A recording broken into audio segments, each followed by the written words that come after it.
Dublin Area Art League would like to welcome our guest tonight, Robin Roberts. Painting is my way to be with God and his creation. I want to soak it in, understand it as well as I can, and then capture the special beauty of life as light and shadow fill the scene. I prefer to paint outdoors directly on site. I feel that is the best way to capture the immediacy of the moment. It allows me to immerse myself in the subject. Nature never fails to reward and challenge me as an artist with its constantly changing colors, light, and atmosphere. A quote from our speaker, Robin Roberts. His focus is oil painting with a palette knife. The energy and emotion that it presents is what he enjoys. He sees every painting as a journey of new opportunity and growth. Robin, welcome, and thank you for coming tonight. Yes, just thank you for that introduction. I am going to be coming from this presentation too, from the standpoint of being mostly a plein air artist and doing mostly landscapes. I'm sure your group is made up of people doing all sorts of different kinds of art, oil, watercolor, acrylic, pastel, I don't know, maybe sculpture, whatever, and abstract and everything in between. So I hope some of this you can translate into whatever type of art that you're doing. But like I said, most of it's going to come to you from the standpoint of doing plein air. So I'm going to share my screen now. This is the moment we've all been waiting for to see if this is going to work. There we go. So this talk is going to be about composition. And what you see here is just a conglomerate of things that you're going to see through this presentation. Here's kind of the information, the itinerary, if you will, of what we're going to be talking about. I guess we can't have really a talk about composition without talking about the types of composition. And that is going to come straight from Edgar Payne. No sense in recreating the wheel, as far as I'm concerned. So we're going to talk about those. Then we're going to talk about the value of a value sketch. I do a value sketch most of the time before I start a painting. And I think it's very helpful. And I'm going to hopefully talk you guys into doing them as well. Then we're going to talk, we're going to have some moments here where I think you're going to gasp a little bit because we're going to talk math. We're going to get into a new grid system that I've been using lately that's based on dynamic symmetry. And all of that is based on math, like the Fibonacci sequence. I don't know how many people have ever heard of that. I had not heard of that. The golden ratio, which I'm sure everyone has heard of. Root triangles, or rectangles, I mean. And then we're going to get into how we can create this dynamic symmetry grid on standard size panels that we all use, or at least that I use, and maybe you use too. So that's what we're going to talk about. So we're going to go right here to the types of composition, which again, like I said, is straight out of Edgar Payne's Composition of Outdoor Painting. I as a graphic designer, some of these are very familiar to me because I've studied design and composition all my years of doing graphic design. But now that I'm mostly painting, obviously I'm using this just as much. And I've always kind of prided myself on the fact that I am a designer and I can design my paintings well.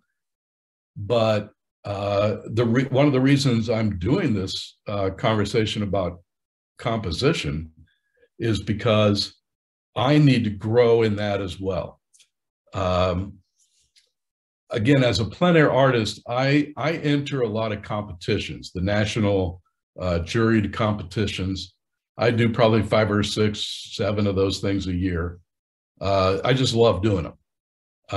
They are typically judged by one person. So, you know, I have not in the past really gone into them thinking I'm going to win awards. I go into them mainly because I'm meeting new people. I'm meeting people that I've met in the past, people that are part of my tribe as plein air artists. And I like painting in new locations, or even locations I've been to before, but I like to paint even you know, new locations in those locations within those locations. You know what I mean? And all the while, I'm painting mostly to sell at these things. But this year, I've decided it's time for me to kind of step up and grow a little bit. I've always been a very competitive person. I played sports all my life. I played baseball in college. I'm a competitive person, but so far in my painting, I've not really been that competitive. But this year, I'm going after more. I want to win some awards, and I think the way to do that is through making my compositions better. Because as a juror of some competitions, I have found that the thing that I see lacking most is the design of the paintings or the composition. So let's kind of go through here. We're going to go through these pretty quickly because this is not really even the point of my of the thing. I'm going to spend most of my time on the value of a value sketch, but then we're also going to get into this dynamic symmetry, and hopefully we're all going to learn a little bit there. So Edgar Payne's Composition of Outdoor Painting is a book that I suggest everyone read. It's a great book about primarily plein air painting. And these are the types of composition that are straight out of the book. Steel yard, which I think is I would say that's probably the most popular form of composition. It's basically the scale of 2 unequal sized masses. And then the fulcrum. I don't even actually really understand why this is called a steel yard. I actually did a little research on that and really didn't find anything.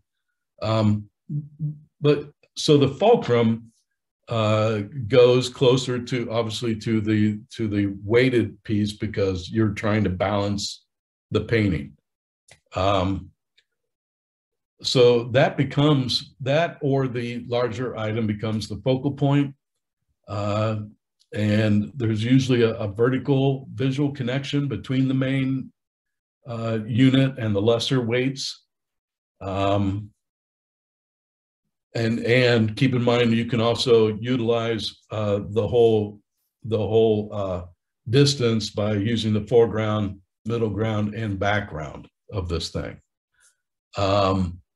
Now, I'll be honest with you. I don't really like the pencils examples that he shows. I think those are too close to the edge. I would never put anything that close to the edge in my paintings, but then he's Edgar Payne and I'm not. So, and then, okay, so balance scales. Again, this is not one that I use much because I don't really do much symmetry in my paintings, but I'm sure somebody does. The O or circular composition is a popular one as well. You can use, that one's used mostly to guide the eye through the painting using things like, like he's got here, a lake or clouds or shapes of trees or something. The S or compound curve, again, that's one I use quite a bit because I like looking for a lead in into my paintings. And this is a good way to do that. You don't want to be boring and just add a straight. Of course, roads sometimes are just straight, and I guess you've got to make it work. But I kind of like the whole S curve idea. The pyramid or triangle, I mean, some of these things speak for themselves. I mean, it's obviously it's creating a composition that's in a pyramid or triangle, off center somehow.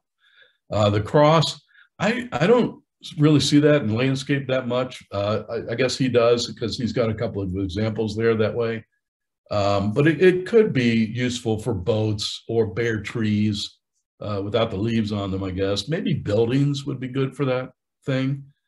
Radiating lines, that's another one that I use quite a bit because I like to, within the painting, make things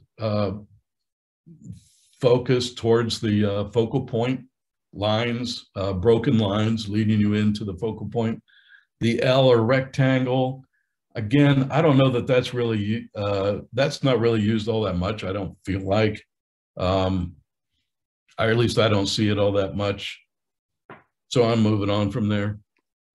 Here are the rest. Suspended steel yard, pretty much the same thing as the other steel yard, only the fulcrum's near the top, so your horizon line is going to be close to the top. A 3-spot, this I think can be maybe more than 3 pieces if you wanted to, but it's obviously more than 1 because 1 would be more the group mass, which is the next one down. The 3-spot is just, again, a way to lead your eye around the painting. Group mass, I think a lot of paintings are done this way. And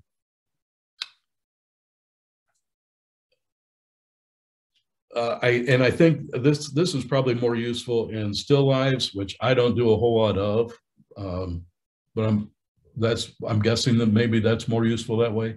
The diagonal line, and again, I think a lot of these can be used with each other because I think a lot of these different compositions can use a diagonal line. Obviously, the pyramid and or triangle would utilize a diagonal line.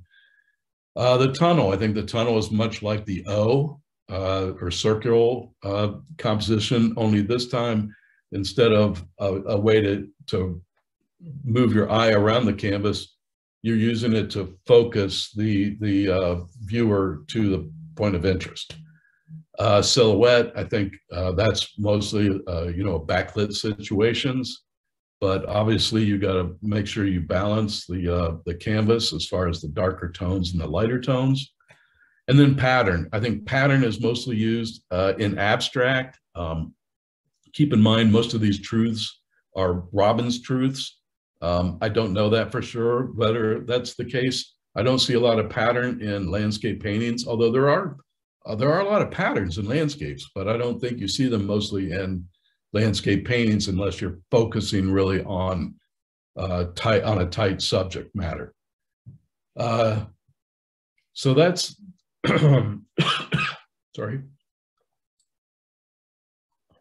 That's those elements. And then I'm throwing in, these aren't really part of Edgar Payne's book, but these are other elements that I know we use a lot in graphic design, but the rule of thirds is one that I use a lot. Like when I'm out looking for subject matter in plein air, honestly, I'm not looking a lot at those other types of composition until I figure out how something might work in the rule of thirds. And then I start kind of thinking about the other compositional elements that way.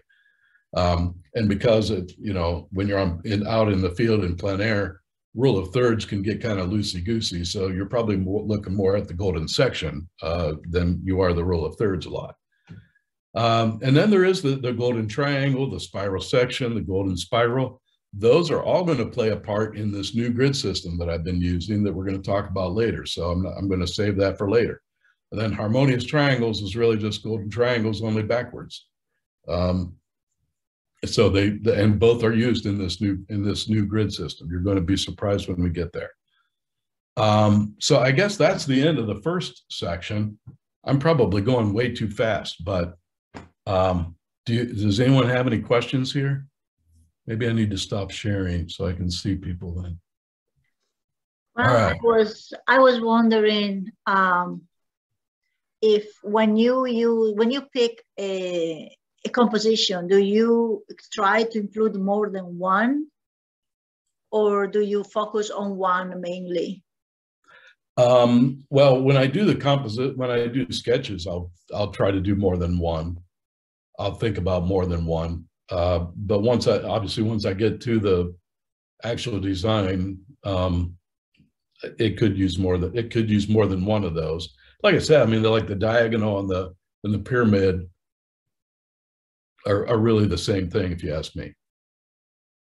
But I would use the S curve or the O, you know, to move your eye around. And, you know, an O to me, or a circle, would be a pretty loose circle. But, you know, because you also, especially in plein air, you're mostly working with what's presented to you in front of you. So if you know, if a circle's there, you utilize it. If it's not, you don't. I don't know if that answered your question, but I hope so. Yes, thank you. Anyone else? A question. Yep. When you're out in the field and you're looking for a location, do you have a composition in mind as you're looking for an actual thing to paint, or? No, the only thing I have in mind is that rule of thirds for the most part. 90% of the time, I'm looking at that rule of thirds. How can I at least do the painting so that my focal point's not right in the middle, which pretty much becomes the rule of thirds, because you're going to try to move it somewhere other than the middle, and obviously also, well, not at the edge of the paintings as well. I try to keep the edges pretty loose and abstract. Okay. But you're gonna love this little grid I'm gonna talk about at the end. Anything else? Anyone else? All right. Well, then we're gonna go straight on. I gotta figure out how to share my screen again. Here we go. Oops. Oh boy. Okay, stop share. Share screen. Okay, there we are. Okay, now we're gonna move into the value of a value sketch. What I've done here is I've scanned in a few of my value sketches from these are all really from the past year. I've got a small image down there in the bottom left that is one stack of these studies or these values that I've done. I don't offer them for sale. I do sometimes attach them to the back of the painting. I don't know why I sometimes do, but I don't always do, but that's, you know, that's the way it goes. But this is just a variety of the different sketches that I've done. I can tell you, I use this system from Joshua Bean, who is considered the prolific painter, and I have the website listed there so that you all can see. This is his sketch box. He came up with this stuff. I've been a graphic designer most of my life and trying to paint on the side, so I don't have time to make stuff myself. So I find stuff that I really like and I go with it. And I love this little sketch box. I have a couple of these. You just use like a 4x6 index card that you can buy at any drugstore, office supply, or anything like that. And those just attach inside of this thing. And then I use a variety of markers. They're all warm grays, and I use 20%, 40%, 60%, 80%, and warm black. And then I also use a pen. Now, this thing also comes with this, you can see this pen in there that has a little sphere on the top. Again, that's a Joshua Bean invention. And every time he shows that, he'll show himself holding that out in front of him to see the light. I can tell you, I don't think I have ever actually done that. You know, when you're on the scene, you can see where the sun is coming from. And I do draw my sphere on there so that I can see where the light's coming from, but I don't actually hold that thing out in front of me. I don't know why. I guess I could, but I don't. So these sketches are a way for me to know, again, you know, what design composition do I want to portray here? What do I want the focal point to be? I will do multiples of these on location in order to find the right composition for the painting I want to do. They take 10 to 15 minutes at the most to do 2 or 3 of these at a time. I will put notes on them of where I see, you know, bright spots, or where I want to make sure I include something or don't include something. You know, this whole art of doing plein air painting is all about what to include and what not to include. Some of them I'll do when I go just site searching, which I might do before a competition, like a week-long competition. I might go the day before and do some site searching, and I'll take my go bag, which includes this box. It also includes a small watercolor set. It includes lights in case I need them. It includes my insect spray and my sun spray. What else does it? It's got, you know, I've got a multi-use tool in it. Just things that I think I might use while I'm out that I don't really want to carry in my painting bag. So it's in my go bag that I take everywhere. Because you never know when you're going to find a scene. You may not have time to paint it, but you definitely would have time to do this value sketch. Because this is very important too, to be able to get that atmospheric perspective correct, because a camera is not going to get it right. But I can do a quick sketch and get it. I also, you know, when you first see a scene, sometimes you come up with what the name of that painting is going to be right there. So you write it on there. I write on, you know, where I am, what the date is when I did it. So it kind of becomes a, you know, a historical reference of when I did those paintings. But of course, now they're just in these stacks that are in my drawers or on shelves in my studio, and I don't do anything with them afterwards. But they're very useful when I'm actually doing the painting. Again, you can see here where I will do the sketch, and then I attach it to the upright of my palette system, which again, I use the Day Tripper easel, again from Prolific Painter. And this is one of the uprights that you can see in both of those pictures there of my paintings with the study on it. You'd be amazed at how many times I will be on location for 2.5 hours doing this painting, this huge painting. And somebody will come up to me and the first thing they say is, "I love that sketch." And I'm like, great. They love the thing I did in 10 minutes better than the thing I've been working on for 2.5 hours. But they're fun, they're quick, they're loose. And like I say, it's to me, it's something that is very useful when I'm out on location. And now here's the thing. I don't always do them. If I'm in a hurry, I don't do them. Or if it's cold outside in the winter, I don't do them, but I should. And so, you know, I'm going to vow right now that, like, for this next year, I'm going to do it every single time before I start a painting, because like I say, I'm not in this now to just create another painting. I want to create pieces of art. And I think these are the way to do that, is to do these value sketches.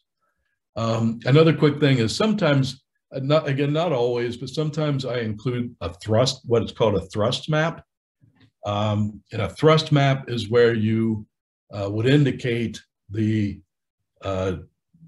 dominant horizontal, the dominant vertical, and then the dominant diagonal. And where those three things meet is typically where your focal point is going to be. Let me see. Like the one that's kind of right above the photo of the stack of things have the thrust map on it, and then the one in the bottom right corner has the thrust map on it. But these are fun. Honestly, that one that's there that says "corn from a jar," I actually had that idea before I even went down to Tennessee. That is a competition down there called Artists on Location. I'll be going there again in about 3 or 4 weeks for that competition. And it's Tennessee, so everyone knows what corn from a jar is down there. Had that idea before I went down there. I found a great location, did the sketch, did the painting. First one that sold at the show. That has nothing to do really with the value sketch. That's just a fun story. Let's see what else. So, you know, again, I wanted to show you here what this thing actually looks like. I gave the prolific painter the little shout out there with the address in case anyone wants to go check those things out. And that is the end of the, oh no, it's not. Here I've shown a couple of these now. I've got the value sketch here along with the final painting, just to kind of quickly show you what that transition then looks like. This one was done at Cape Ann Plein Air last October. This is in Essex. It's a shipbuilder's yard, basically.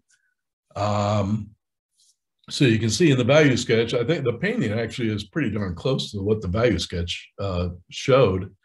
But the things I decided in that value sketch is I definitely wanted that house to be subordinate to the barn. The barn had to be the prominent piece there. And so all lines, the debris in the yard, the stack of wood, the clouds, it was a gray day, but the clouds up in the sky, everything kind of points to that barn, so that is the focal point. I must have worked because it sold. This one is from Paint Grand Traverse. That's up in Michigan. That one happens in August. This is a sketch from, this area is just south of Traverse City. It's actually a river that runs through this cool valley that used to be all dammed up. So it used to be ponds. So it's actually Sabin Pond is the area. But they took the dams out to rejuvenate the area and rejuvenate the river running through there. So there are all kinds of wildflowers and stuff. And I actually did a couple of paintings down there last year. This was one, and this is the value sketch of it. As you can see, as I'm actually looking at it now, it looks like I lowered the level of the water, probably because once I started painting, I realized it was actually looking like the water was running downhill if I didn't lower it down. So I did in the actual painting than what's in the sketch. But the sketch is still very informative in what I was doing. As you know, most of you that might paint outside once in a while, the light changes so drastically while you're out there.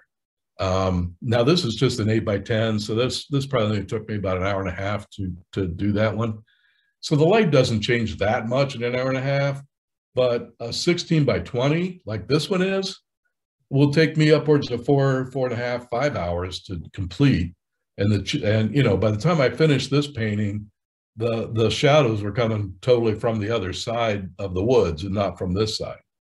Now this one was also done at Artists on Location in Knoxville. It's actually out in the Smoky Mountains in an area called Cades Cove, a very cool area. I went out there a couple of days to paint. This had this nice ditch going through the valley down there. Now there was no water in it, but I made there be water in it in the painting because I think that added some interest. And while I was painting, you can see in the lower left-hand picture there, I added this picture. There, a bear came out and wandered through that valley for probably 2 hours while I was painting. And I didn't even realize he was there until I realized there was a pile of cars pulling up behind me on the road. Because when there's a bear sighting, for some reason, somehow, everyone knows about it there.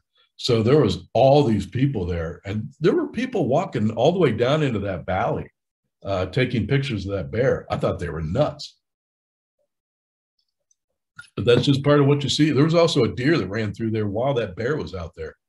One of those beautiful things you see when you're out painting in nature that you may not see otherwise.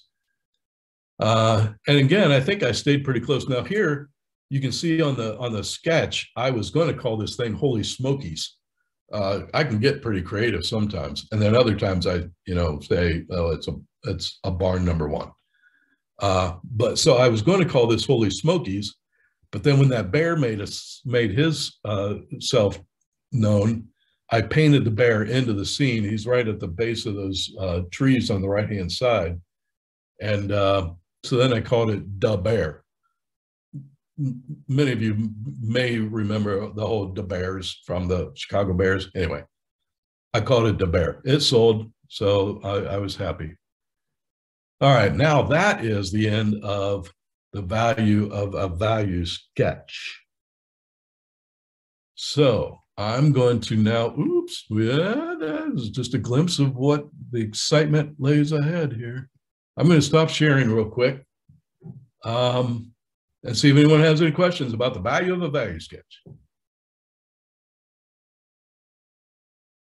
Do you all do value sketches? Am I preaching to the choir here? We all know we should make a value sketches, I think. Yeah. See, I know I should every single time, and I don't every single time. And I usually wind up, by the time I'm halfway into the painting, I wish I had that reference to look back to see where my shadows should be versus where they are by the time I get to them. I wanted to ask you, do you also take photos as reference at the beginning for the light and everything, or do you only rely on the value and what you see in front of you? I only rely on that. Well, especially when I'm in a plein air competition, I don't do photos because you're not allowed to use photos in a plein air competition. Plein air means you're doing it from on location, from direct observation, without the use of photography. So I'm one of those guys that I follow the rules. So I don't really, I'll take some shots that I could reference later in case the painting doesn't sell and I might want to tweak it later. But I don't use the photos while I'm out there. How long do you usually spend on a value sketch, time-wise? I would say 5-10 minutes at the most, but because I might do 2 or 3 to really figure out what composition I want to do when I'm there, that might take 15-20 minutes to do them. Okay.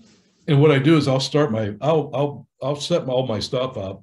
Generally, I know what size panel I'm using before I start, so I'll set that all up and I'll put my ground on the panel, and then given that time to set up, I'll do the value sketch. Anyone else?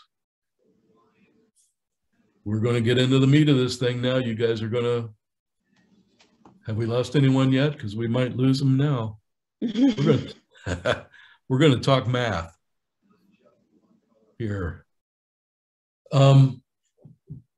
Okay, we are going to jump right in now to the Fibonacci sequence. I don't know about you, but I didn't know really anything about the Fibonacci sequence before I started this. The Fibonacci sequence is this series of numbers that is created by, you start with 0 + 1 = 1. I don't know why this little big chart doesn't start with that. Where is the small one? But 1 is a number, so it's 0 + 1. And then you take the sum and you add the sum of this one on the right shows it. I am not a mathematician by any sense of imagination, but doing some research into this stuff is really very interesting.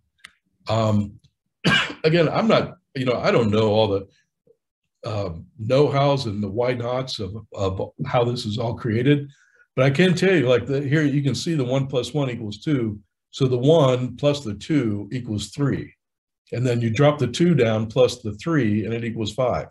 And you keep going out, and that sequence is in the golden ratio of 1 to 1.6. And that number can just keep going out into infinity. And it's, the whole thing is very cool in the fact that then that 1.6 plays into the golden ratio as a rectangle, the 1 to 1.6. You can see here I've got the blue and the right, which is the 1, the red around the top is the 1.6. But then in that becomes the daughter rectangle, which then is also 1 to 1.6 in the within the rectangle itself. And it is the same, that daughter rectangle is the same ratio as the mother rectangle, which we're going to get into later, the whole mother versus daughter thing. Many of you might probably know about the mother versus daughter thing. So the Fibonacci sequence also shows up in the golden spiral. And this is all, I'm sorry, this is all leading into this whole grid thing that I've been kind of playing around with. So just bear with me if you would. So this is the Fibonacci sequence as it relates to the golden spiral within the golden section. And again, I've kind of indicated on the sides here the whole golden ratio, which is the blue, which is 1, to the red, which is 1.6. And then that Fibonacci sequence and the golden spiral play a part in all of nature. I mean, this gets mind-blowing when you really look at all of this stuff, which I did a lot of in researching for this thing. The sunflower up there, the spirals of the flower seeds are in the golden spiral. And the number of those seeds, if you counted them, are one of the numbers in the Fibonacci sequence. I have not taken the time to do that part, but one of you are more than welcome to try that someday when you're really bored. But you can see it in the shells. You can see it in the solar system. You can see it in flowers, DNA, storm systems. Our bodies are made up within this divine proportion of 1 to 1.6. From the top of your head to your belly button is 1, and then from the belly button to the toes is 1.6. Your arm, if you hold your arm out, you'll find that from your shoulder to your elbow is 1, and from your elbow to the fingertips is 1.6. Your hand is 1 to 1.6. Your fingers to the joints are 1 to 1.6. Your facial features are 1 to 1.6. It's mind-blowing to get into all this. And then obviously for our own benefit here, the golden spiral and the Fibonacci sequence therein plays into art and has over the years. Leonardo da Vinci, which I think I spelled that wrong, but hey, I'm an artist, not a writer. It's not right. What's that? The Is that Italian right? speaking, yes, it's correct. Oh, how about that? Okay. So the spiral, they actually used these, and Michelangelo, when he created the creation of Adam, which is a fresco. Is that considered a fresco? Anyway, I think it's considered a fresco. It uses this golden spiral, so it's everywhere if you look for it. It's in architecture. It's in Greek. The Greek architecture, ancient Greeks used it. They used it a lot. And so now we're taking a look back, because this is going to play into this whole grid that I'm going to show you. The Fibonacci sequence then, as used in this rectangle, becomes the mother rectangle and the daughter rectangle. And that in a series of rectangles around and around and around within itself, all those rectangles then are also considered root rectangles. This is information about the root rectangles. You take a square, you draw a diagonal through it, when it arcs down, and you draw the vertical up from it, and that becomes a root 2. So these root rectangles go out. This chart goes out to root 6. I don't know how far out they go, but that goes out that far. Now, the problem we have as artists is, to me, there's all this stuff happening in nature that is based around the golden spiral and the golden section and these root rectangles. Yet the standard sizes of painting panels and frames and things that we use as artists do not fit into these sizes, which seem to be good compositional sizes. So we need to come up with a new way to do that. And that comes then full circle back to this, a guy named Michael Jacobs in 1926 wrote The Art of Composition. And in there, he talks about dynamic symmetry.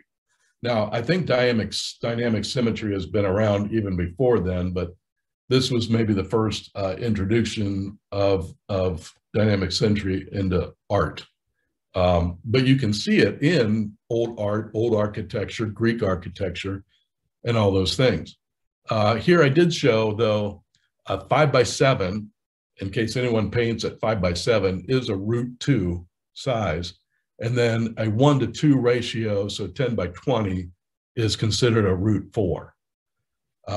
So those are within those root rectangles and golden ratios that are found everywhere, except for in the standard sizes that we use. And personally, I'm not going to cut my panels down. I'm going to make my own panels. I'm not going to buy custom frames. I can't afford that. And neither can buyers of my art. So some might. So I don't do it. So that's where we get into this whole idea of dynamic symmetry and this grid. Now, I know you're all kind of looking at this going, whoa, are you kidding me? Yes, I'm not kidding you. This is a grid that I've actually been experimenting with. This comes from, I was introduced to this by Michelle Byrne. Some of you may know her. She did a presentation on this at the Booth Museum, and evidently she'd been using this for years. And a lot of this information I'm giving you came from that presentation and also from the Art of Composition book. And just, general research on the internet, because you can find it everywhere. So this is that grid. And let me find my, now there is, who is it that just recently came out with a video called The Magic Grid? Kevin McPherson. Kevin McPherson just came out with a new video, painting video that he calls The Magic Grid. And through just looking at the trailer quick, I think it's this grid, but I'm not 100% sure, because he did have some other angles in there that I don't have. But anyway, I'm going to break this thing down for you. Here you can see this. I've color coded all these lines now, and I'm going to show you how all this stacks up and how to actually make one of these grids on a panel. This, by the way, is a 9x12 size, which it's not a golden ratio size. But this is how we're working with the ideas of the golden ratio, spiral, root rectangles, and everything to create this. So here is the mother rectangle. This is a 9x12, the mother rectangle. You put it in, first thing you do is you draw an X through your whole panel to create the mother rectangle. Next thing you're going to do is you're going to lay against one of those diagonals with a right square and draw a line down to the corner from off of there. And then you're going to extend that up to the top. Isn't this easy? And then you're going to draw it down. Oops. Then you're going to draw down from where that point hits at the top, and then complete the X within the square, within that rectangle. That becomes a dotted rectangle. Then you're going to do the same thing on the other side to create a second dotted rectangle. So now you've got the mother rectangle and the two dotted rectangles. Now you're going to do what's called a rebated square. And that obviously you come up with from, if it's a 12x9 panel, you measure out by 9 inches and you draw a vertical. That becomes your square. And everyone at once now, you put an X in it. Then you draw the next square on the other, from the other side, and put another X through that, and that becomes your second rebated square. Then when you put it all together, you've got the mother rectangle, you've got two daughter rectangles, and you've got two rebated squares, all with X's in them. And what this does is then you get back to this 9 by 12 simple. This is how it would look if you're drawing it on your panel before you start painting. The idea of this would be that anything that is happening, the focal point or the action items in your painting, you would put at the X's. Not all of the X's, obviously. You would pick 1 or 2 or 3 and put those in there. You might even follow those angles for some perspective lines or the angles of the trees or something. And that is supposed to create a more dynamic painting. Now, I have really just discovered this early this year, and I have done a couple of paintings using this idea. Oh, first of all, though, I'm going to show you, this is a 10 by 20 with that same grid system drawn on it. So you can see every different size will be a little bit different. Oh, I didn't mention the horizontals either. I put in these horizontals are just where the X's, the main X's line up, and those become your horizontal grid. Okay, so that's a 10 by 20. Obviously, every single them size would wind up with a different grid for it. It is a little bit of work, but I have done it on a few paintings, and I'm going to kind of show you those paintings now. So this painting was one that I did in Florida a few weeks ago. And I did, sometimes I don't think things through a whole lot, but I did think, the grid is on the board before I ever start. I just do it with a ballpoint pen. I don't know if that's smart or not smart, but that's what I do. It is a ballpoint pen that I know has permanent ink in it. And so that is that whole grid, and that is on a 12 by 16. So you can see it's a little bit different than what we saw in the 9 by 12 or the 10 by 20. And then you can see from my initial lay-in where I have followed some of those lines and some of the horizontals, where the focal point where the road leads back is on one of those horizontal lines. Well, you can see the grid then on the actual painting to the right, which shows up a little bit better. But you can see then, like when I'm looking at this scene, I'm trying to design this thing, the painting, while looking at what's there in front of me in real life and trying to make it work with this thing. So it's not exact. It's not perfect, because I think we still have to kind of use some intuition and do what we think feels right. And hopefully we come up with a good composition. And I feel like this was one of my better paintings. This did not sell at the competition. So I still have it. So, and I might look at it again in a few weeks and see if there's anything that needs to be tweaked. But you can see here now, this is the main painting. I've got the painting then off to the side there with the grid over top of it. You can see the light that was hitting there in the distance. I ran across one of those horizontals, the base of the trees, the shadow in the background trees is at another one. Some of those trees in the background go on the verticals. The X's, there are places along the road, which really isn't a road. It was a path, but it's wide enough it could be a road. And it's just sand that goes back into this state park. And so I put some of the tufts of grass, the little darker tones, at some of the places where the X's are along the way there, to try to utilize those X's. Does it work? Again, I felt pretty good about it. You'll have to tell me. Here is another one. I think, there we go. This one I just did this past week. I thought, boy, I need to have more than one sample. So I went out on Monday, maybe Tuesday, one of those, well, 3/21, because see, I dated the thumbnail there. So whatever 3/21 was. I went to a local county park here, Byers Woods, and did this painting. Now, I did not draw the grid onto the panel before I went out there. So this time what I did is I actually just eyed it onto the pencil sketch there along with a thrust map. And this path kind of goes up a little bit of a hill into these trees.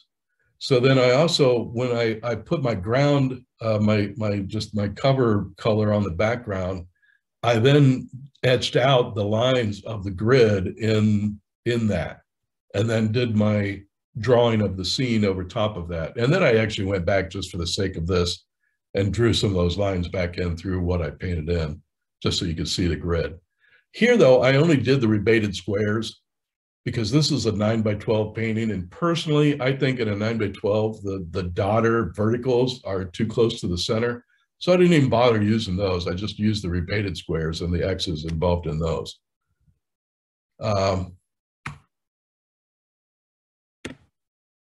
And we should be going, there we go. So here is, again, the final sketch with the painting, the final painting with the grid over top of it, an actual grid over top of it. So I think I came pretty close. You know, the main focal point wound up being the people on the path, which, you know, there were people walking out there. It was a beautiful day. So I just chose a couple of people as they walked through and painted them in. And then there's kind of this taller, almost like an arborvitae on right beside the path there to the right, which kind of follows that vertical there. And then you can see how I then did use the diagonals to line up the sides of the trees, or even the shadow pattern on that left-hand side and up in the top. The ones on the right kind of follow the same way. The path really doesn't wind up following those, but you get the idea. Again, I don't think you would want to use all of the X's or all of the diagonals when you're doing this. It's just an attempt to try to make a good painting. I have found it very useful so far. Again, here's the final painting, then without the grid over top of it, the grid and the value sketch all on the same screen. I don't know. I think it worked. I like this painting. I'm going to let it sit for a little while and see what I think, but this is where I think this grid might be helpful. And I'm going to be using this grid moving forward. Again, like I said, I've got a few competitions lined up in the coming months, and I'm going to use it. I'm going to sketch this out on the panels, take the time before I even go to paint and see what that might do for me, because I'm out to win them. We'll see how that goes. All right, that's the end. I'm going to stop sharing. We're going to come back. How did I do on time? Oh, we're all right, I think. I don't know how much time I have. All right, any questions about that grid?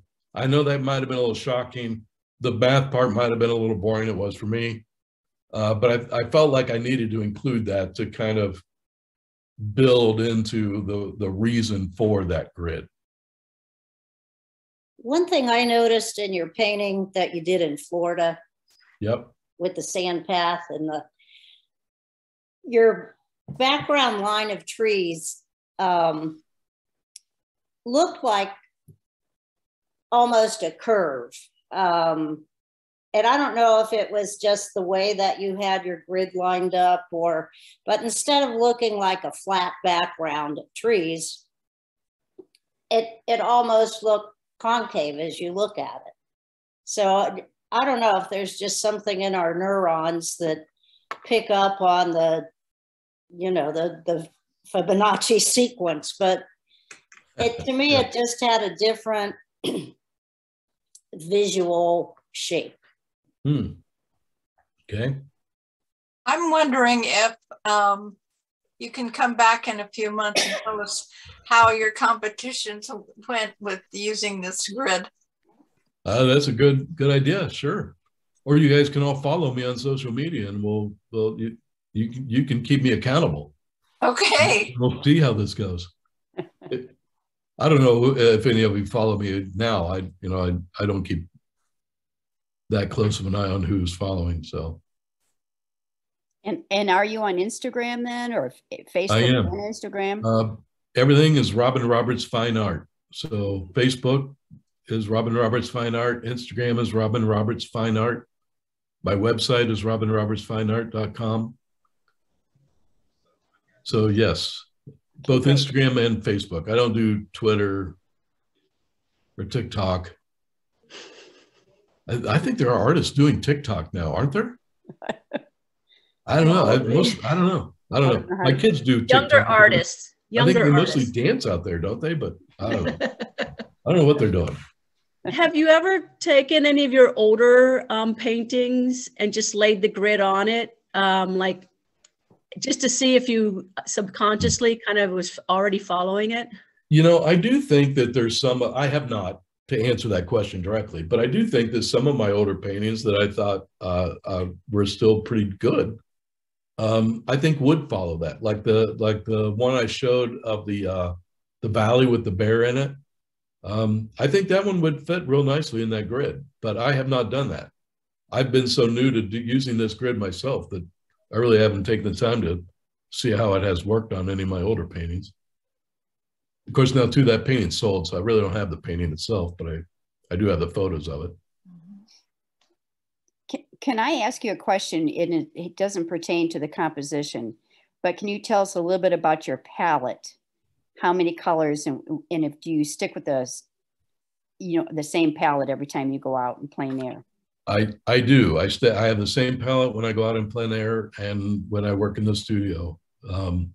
Mainly because it helps me to only buy a certain amount of colors, and I'm not buying a bunch of tubes of paint that I don't use a whole lot of.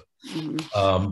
Mostly I use a warm and cool of each of the primaries and then a few grays. You know what? I'm going to look over here at my palette. All right. I use yellow ochre. And then I use cadmium yellow medium. And then I use cad orange. I use, what red is that? Naphthol red. I use alizarin crimson. I use dioxine purple because I love adding that purple. The purple and the yellow ochre make a marvelous gray. So I have dioxine purple on there just for that purpose. I have cerulean blue hue and then ultramarine blue. Again, I have viridian green, but I don't actually use it for green. I just use it for mixing gray reds. I have burnt sienna, and then I have cold gray light, and then which is a gambling color, and then I have cold gray from Rembrandt, which is a much darker cold gray. And then I use King's Blue Deep. Again, I don't ever use that as a straight blue. That's just used for graying down tones or making nice, cooler grays. And then white. Okay, great. Thank you. You bet. Do you primarily use palette knives? I do. I only use palette knives. Okay. I don't only use palette knives. I do brush on a ground before I start, and then I'll use a brush to draw the scene in. But from there, I use all palette knife. And you know what? I stumbled on that because I'm an old illustrator, so if I use a brush, I try to paint in every single leaf. Every single blade of grass. I try to get very detailed, and using a palette knife, I still try to, but I can't. So it helps me loosen up a little bit. And I've really loved, as a matter of fact, I tried recently when I was in Florida, just to play around, I tried to do a painting just with brushes, and it was a disaster. I just can't do it. Well, I am kind of a math nerd, I read the book on the Fibonacci sequence, and it's amazing the kind of properties that they have as numbers. It's really amazing. And I thought about what you just showed us. I wanted to apply to my paintings, but I find it so hard to look at the scene and actually see those lines. So I'm thinking maybe, and I don't know if it's something that you thought of doing, or if it's something anybody does, but maybe on plexiglass, drawing the lines of different sizes and hold them up to the scene. And I wonder if that would help finding a crop or a scene that matches. Yeah, it could. I mean, many people use, you know, a viewfinder in the same way when they're trying to find the composition. I don't use those either. So, but yeah, I could see where that would be very handy to do something like that. You know, I don't use them because sometimes I'll use a tree that's way off over to the right. You know, I'll be painting this barn, but you know, I might like the sky that's way over here, or I might like a tree that's way over there, versus wanting to paint just exactly what's right there. Mm-hmm.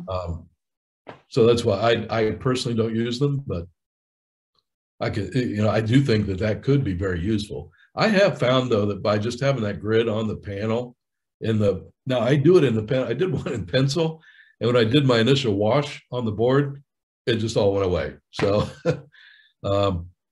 that didn't work out so well. So now I did start doing them in the ballpoint pen first. All right, thank you. Yep. Anyone else? All right. Well, thank you very much for having me. I do appreciate it. I hope you got something out of this, more than just a math lesson. It was wonderful. Thank you so much. Very informative. Thanks for including the websites and links to other people, because you've expanded our world. Yes, hopefully that's the case. Thank you. Thank you so much. You're welcome. Thank you. Thanks for coming, and we'll be following your website to see and hope to see you at our Plein Air paint out. So yeah, hopefully I can come. So thank you very much. Yep. For coming, and we enjoyed your talk. Thank you. Great.